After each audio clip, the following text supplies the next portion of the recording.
et encore aujourd'hui, si je devais, les classer, c'est la plus terrifiante. C'est celle qui avec laquelle, ça a démarré et tout ça après le décès de ma grand-mère, une expérience, un moment de ma vie que j'ai vécu comme presque une bonne nouvelle quand j'y repense et justement, je pense que c'est ça qui a provoqué ce bug. C'est que, j'avais jamais été confronté à la perte d'un être cher et en ayant perdu, ma grand-mère, je me revois encore à l'annonce de son décès, courir le matin, aller frapper dans la chambre de mon frère Vincent pour lui annoncer: mamie est morte» et comme si je voulais être le premier à annoncer une bonne nouvelle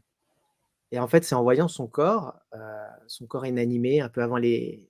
obsèques, que j'ai réalisé, que j'ai pris conscience que ce corps physique, je ne verrais plus bouger et j'ai commencé à me dire: «Mais est-ce que tu m'entends?» J'ai commencé à entretenir une forme de dialogue avec elle et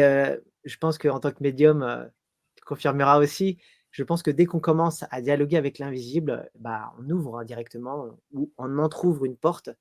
et c'est comme ça que tous ces phénomènes ont commencé. Aujourd'hui, je tiens quand même à préciser que cette expérience la plus traumatisante, je disais de néant absolu, de conscience, présente dans ce néant absolu, je la retrouve en méditation, mais sous une toute autre forme qui est totalement opposée, c'est-à-dire une sensation d'unité absolue et c'est ça qui est fort, c'est que je remarque qu'aujourd'hui, il s'est passé, plus d'une trentaine d'années quand même d'expérience, qu'au fur et à mesure des années, j'ai transmuté sur certainement mes peurs les plus profondes, des peurs viscérales, cette peur de la mort, cette peur de l'inconnu. Mmh. Je ne dis pas qu'elle n'existe plus, mais d'un point de vue conscient, je peux affirmer, que je n'ai plus peur. Après, quand je serai plongé justement aux portes de la mort, on verra où j'en suis. C'est Oui. pour ça d'ailleurs que les Tibétains, parlent de cette pratique, la sortir du corps, comme un entraînement au passage de l'autre côté.